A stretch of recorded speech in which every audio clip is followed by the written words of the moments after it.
setting up the entitlement section when creating a new leave policy.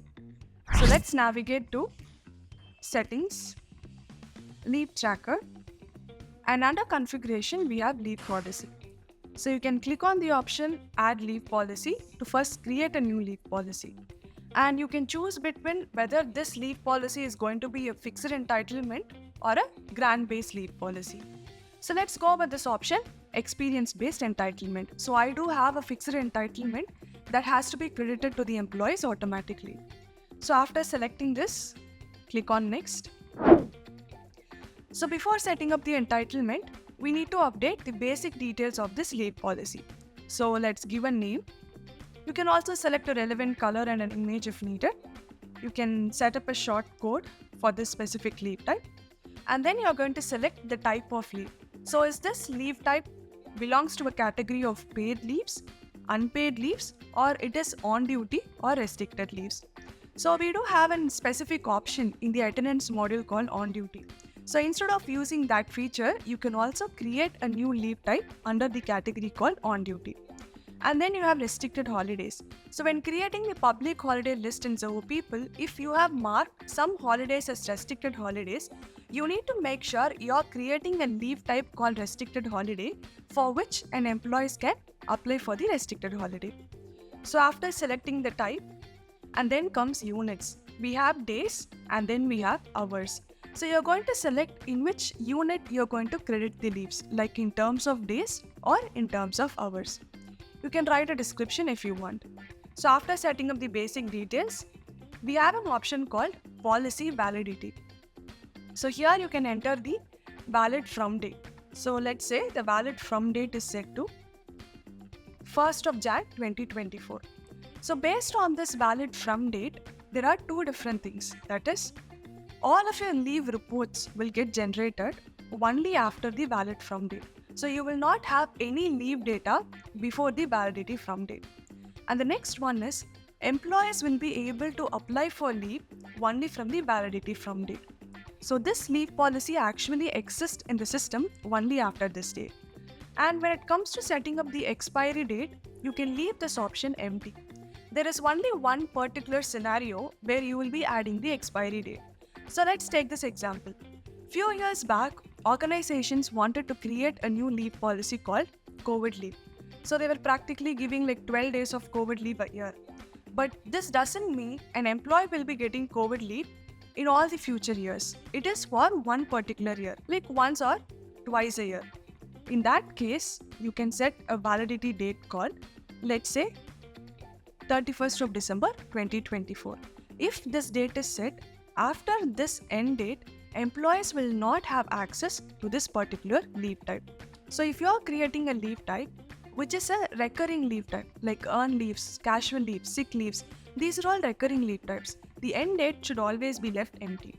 So only in these exceptional use cases where you want the leave type to be closed by end of a year, you can mention the expiry date. So once all the basic details are set, click on Next.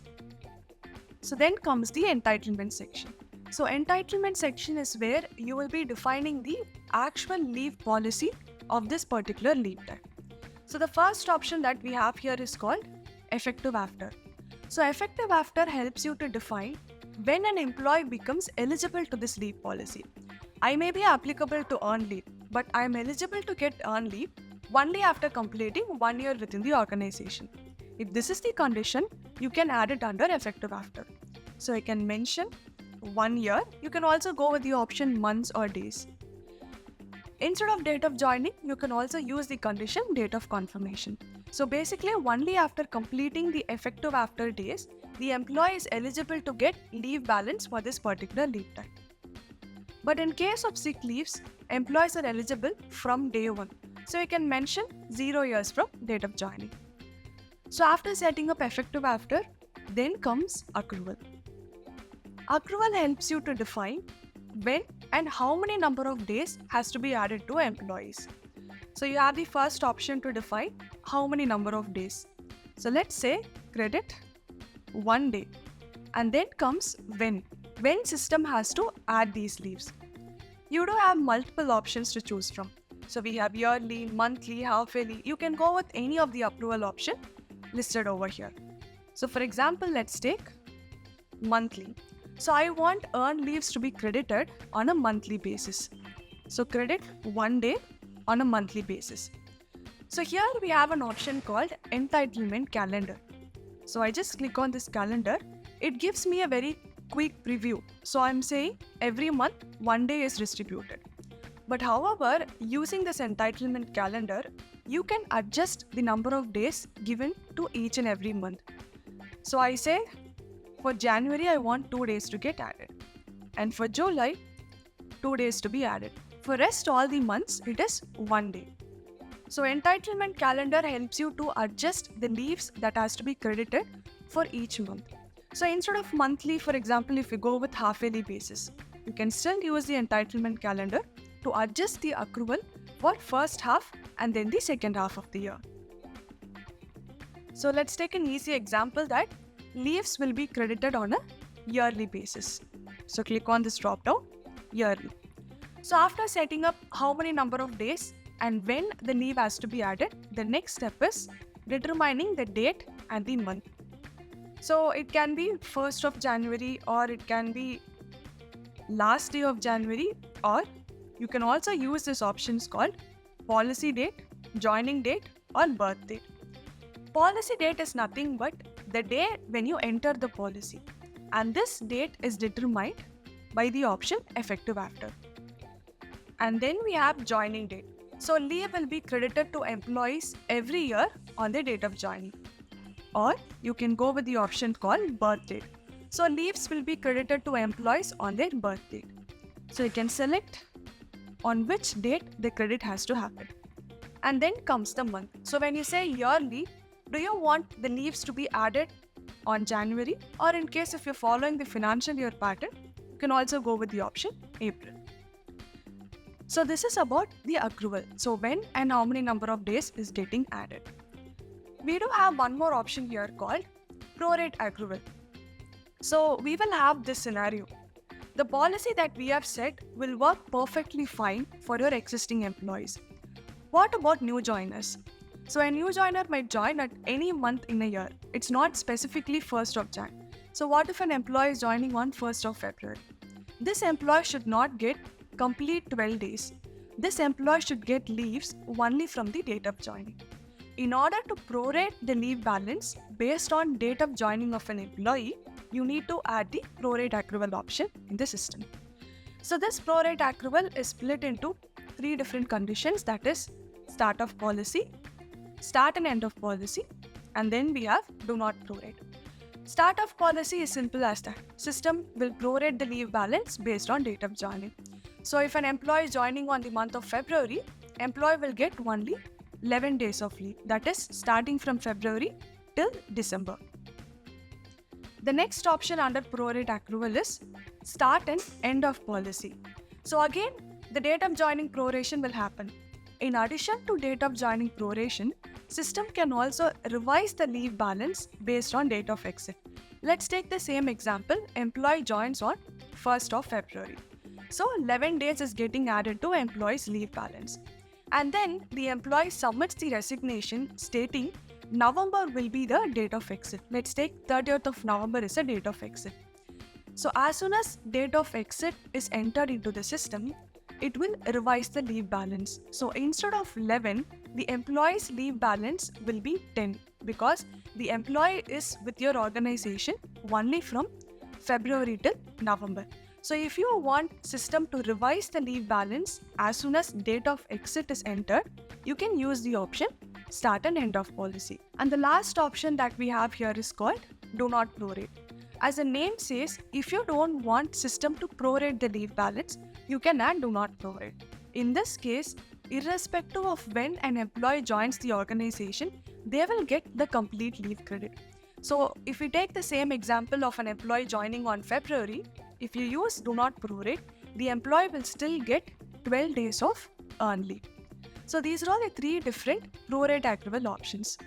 What if you are not defining prorate accrual? So let's say I'm deleting the prorate accrual option.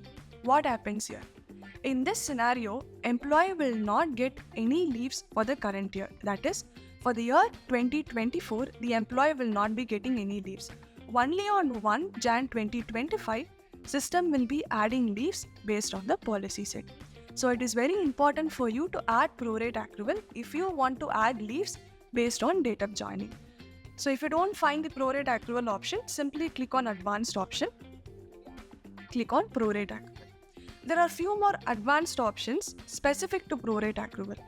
So you can click on more. So we have these options: prorate by number of effective months, number of effective days. So we have this example, an employee joining on the month of February. If you go with this option number of effective months, employee will be getting 11 days of leave starting from February till December. But if you go with the option number of effective days, and if the employee is joining on 10th of February, then system will accurately start counting the number of days from February 10th till 31st of December. So in this case, obviously the leave balance is not going to be 11 days, it will be around 10.8 or 10.7. So if you want this accurate proration based on number of days, you can go with this option. And whenever you are prorating the leave balance, employees might get leaves in decimal values. For example, 10.7. This 0.7 is something that employee cannot use when applying for leave. So what you can do is, you can also enable the round off option available over here. So you can round off your leave balance to nearest day, half day or a quarter day. However, you need to keep a note here that the round off option will only work for prorated leave balance, not for the accrued leave balance of an employee.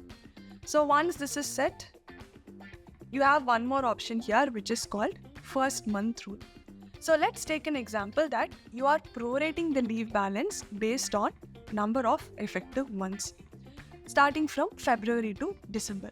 And you would like to set up a first month rule. That is, if an employee is joining between 1st till 15th of a month, I will be giving 1 day of leave. That is the credit for the entire month. But if someone is joining after 15th of a month, you are not going to give the complete credit for the month. It is going to be only 0.5 days. If that is the case, you can add the first month rule. So you can say 1st to 15th, the leave count is 1. You can click on add rule and then you can say from 16th till 31st, it is going to be 0.5 days. So once the policy is set, you can click on submit. So this is about defining accrual for a specific entitlement in this leave type.